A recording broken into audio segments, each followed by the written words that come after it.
네, 11번 갑니다. 당나귀와 대화한 사건이 민수기 22장에 나와 있습니다. 자, 모압 왕 발락이죠. 모압 왕 발락이 발람을 초청을 하죠. 발람은 선지자였고요.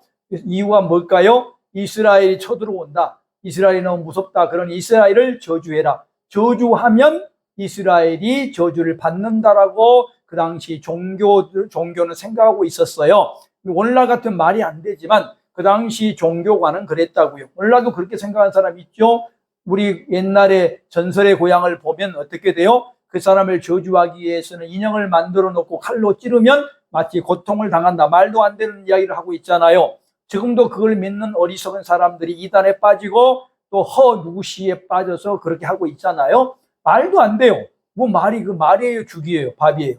말이 안 됩니다. 그렇죠? 기독교는 과학이에요. 그렇게 이루어지지 않아요. 그런데 어떻게 돼요? 그거를 그 당시에는 믿고 있었다고요. 그래서 발람을 초청을 합니다. 발람이 어떻게 돼요? 발람이 당나귀를 타고 나귀를 타고 당나귀를 타고 가지요. 그러나 어떻게 돼요? 3번이나 거절을 하게 됩니다. 누구 때문에? 거기에 여호와의 사자가 있기 때문에, 칼을 두고 있기 때문에 그럽니다. 그러다가 발람이 마지막에는 좁은 골목에서 발을 다치게 됩니다. 그래서 당나귀를 3번이나 때리는 기사가 나오는데, 이때 당나귀가 말하는 사건입니다. 자, 말을 원래는 못하지요. 그러나 이거는 놀라운 기적의 역사지요. 하나님께서는 이룰 수 있다. 원래는 비과학입니다. 이걸 초자연적 사건이라고 부르는데요. 기독교에는, 성경은 모든 것이 과학입니다. 모든 게 과학적으로 하나님이 만들어 놓은 대로 다 일어나요. 그런데 비과학이 있어요. 다 과학이지만 인간이 모르는 것이 일어나는 걸 비과학이라고 말하고, 그걸 초자연적 현상이라고 말합니다. 우리가 지금 어떤 일을 계획을 하지 않았는데 이루어진 경우가 있고, 또 내가 갖고 있는 능력보다 월등하게 잘할 때가 있어요. 이거를 초자연적이라고 그러잖아요. 이것은 하나님에게는 초자연이 없어요. 근데 우리가 모를 뿐인 거죠. 우리가 생각을 안 했는데 이루어지는 것이 초자연이잖아요. 그거를 하나님이 보여주신 거죠. 이게 바로 당나귀 말하는 사건이다 라고 이렇게 우리가 보면 되겠습니다. 마지막 12번째입니다. 35장 1절로 34절. 이것은 뭘까요? 모세의 모압 평지 교육입니다. 자, 모세는 이제 1407년이 되었습니다. 모세가 그때 아달월 그때 죽게 되는데, 죽기 전에 모세가 뭘 해요? 마지막으로 한 사역이 이스라엘 민족 60만 명, 정확하게는 250만 명에게 교육을 시키는 사건이죠. 이 교육이 어떤 교육일까요? 자, 시내산에서 11개월 동안 했었던 거를 그대로 복사는 하지 않지만 그거를 근거로 세월이 40년이 지났기 때문에 보완해서 가르친 겁니다. 이거를 우리는 뭐라고 말해요? 언약의 갱신이라고 말합니다. 언약을 다시 하는 게 아니고, 언약을 시내산에서 다 언약을 맺었다고요. 그거를 다시 누구에게? 이제 1세대가 다 죽었기 때문에 2세대에게 다시 한번 반복시키는 것. 그러나 그 시대적인 것, 시대가 40년 지났기 때문에 약간 보완한 것. 이것을 통해서 우리는 모압 평지 교육이라고 볼 수가 있습니다. 모압 평지 교육 중에 가장 중요한 것이 뭐냐면, 내 지파를 위해서 어떻게 할 것인가요? 왜 그럴까요?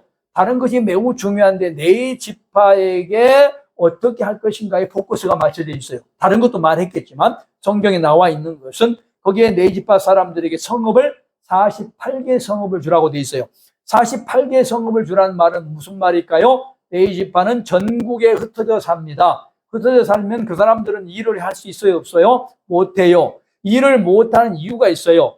목회를 하기 때문에 일을 하지 말란 뜻이 아니고, 목회가 무슨 대단한 일에서 일을 하지 말란 뜻이 아니라, 일을 하면 어떻게 돼? 목회에 소홀히 할 수 있기 때문에 일하지 말라는 거예요. 그러니까 일을 하지 않기 때문에 어떻게 돼? 우리가 밥을 먹지 못하잖아요. 그러니까 어떻게 해라? 교회가 먹여 살려라는 거예요. 담임 목사를 뽑았어요. 우리가 지금 노예수도 뽑을 때에 생활비를 얼마 주겠습니다. 집을 주겠습니다. 보너스를 얼마 주겠습니다. 자동차를 주겠습니다. 그 다음에 기름값을 주겠습니다라고 다 적어서 사인해요. 그게 뭐냐면 목회가 대단해서가 아니라 목회라는 일이 너무나 힘들어요. 저도 20년 목회를 해서 담임 목사 20년 했지만은 지금도 하루에 10시간 이상을 공부해요. 공부해도 모르겠어요. 지금도 제가 하루에 10시간 이상, 어떨 때는 뭐 밥 먹는 시간 빼고 15시간 이상을 책을 볼 때도 있어요. 근데 다른 일을 하게 되면 그 일을 못 한다고요. 그러니까 어떻게 하란 말이에요? 집중하도록 어떻게 해라? 다른 사람들이 그를 지원해라. 이게 48개 성읍입니다. 뿐만 아니라 성읍 주위에 목초지를 두라. 목초지는 누가 관리해요? 목초지를 준 지파가 관리해요. 관리해서 거기에 결과물은 누구에게 준다? 네 지파에게 주는 거예요. 예를 들면 에브라임 지파 땅을 줬으면 에브라임 지파가 거기에 목초지를 만들고 관리해서 네 지파 양과 소가 클 수 있도록. 네 지파 사람들은 절대로 손을 대면 안 돼요. 그거는 결심만 갖는 거. 거기에 나온 것은 네 지파 사람들 것이에요.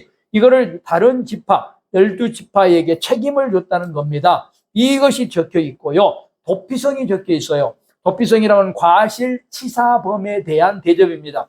살인을 했어요. 살인을 했는데 어떻게 실수로 살인할 수 있잖아요. 사람 실수로 살인했는데 내가 만약에 우리 친척이 갑자기 죽었다 그러면 어떻게 되겠어요? 보복하고 싶은 마음이 생기겠죠. 이 보복이라고 하는 것은 아주 잘못된 거예요. 절대로 보복해서는 안 되는 거죠. 그렇죠? 징계는 하나님만 하시니까. 근데 내 친척, 내 아버지, 내 아들이 만약에 내 딸이 당해서 죽게 됐단 말이에요. 그럼 가만히 있겠어요? 이건 정상적인 인간이면 당연히 보복하고 싶겠죠. 그러니까 그거를 막기 위해서, 분노를 절제하도록 하기 위해서 6군데, 요단 동편의 3군데, 요단 서편의 3군데에서 도피성을 만들었다고요. 도피성은 길을 매우 넓게 만들어야 되고요. 도망가기에 편해야 되고요. 그 다음에 쫓아온 사람이 들어올 수 없도록 만들어야 됩니다. 그 위에 장로회의를 통해서 결정한 다음에 가짜면 죽이고 진짜면 그곳에 살게 한다. 근데 그 사는 기간이 있어요. 언제까지? 당시 잡혔을 때의 대제사장이 죽을 때까지입니다. 왜 그랬을까요? 이상한 법이잖아요. 대제사장이 죽을 때까지 그곳에 살아야 된다는 건 뭔 말이냐면 대제사장 죽음은 새 시대가 시작된다는 말이에요. 그렇죠? 새 시대가. 이제 그리고 과거가 끝났단 말이에요. 자, 오늘날 이렇게 예를 들어볼까요? 담임 목사가 대제사장은 아니에요. 자, 교회는 담임 목사가 들어오면 새 시대가 시작되죠. 그렇죠? 새 시대가. 담임 목사가 물러나면 어떻게 돼요? 예 시대가 끝나게 되는 거죠. 그렇잖아요? 그런 의미를 갖고 있잖아요. 우리가 지금 유임식 한다는 뜻은 대제사장은 종신이에요. 그러니까 죽으면 과거 시대가 끝났다. 그러니까 과거에 범죄했던 것이 다 끝났다. 이것은 아까 우리 김용기 목사님 말씀하신 것처럼 희년 운동과 연결이 되어 있어요. 이스라엘 민족은 희년이라고 하는 것은 뭐죠? 50년이 지나면 죄고 노예고 다 끝난다라고 말한 거잖아요. 바로 희년 운동과 연결되어 있다고요. 오늘 마찬가지. 대제사장이 죽으면 과거죄는 끝나. 살인죄를 졌던 의미가 없어. 이거는 끝내자라는 의미에서 대제사장의 죽음까지를 범죄한 사람, 과실치사범이 도피성에 갇혀있는 기간으로 정해놨다. 매우 합리적이고 매우 중요한 의미를 갖고 있다. 이렇게 볼 수가 있는 것이죠.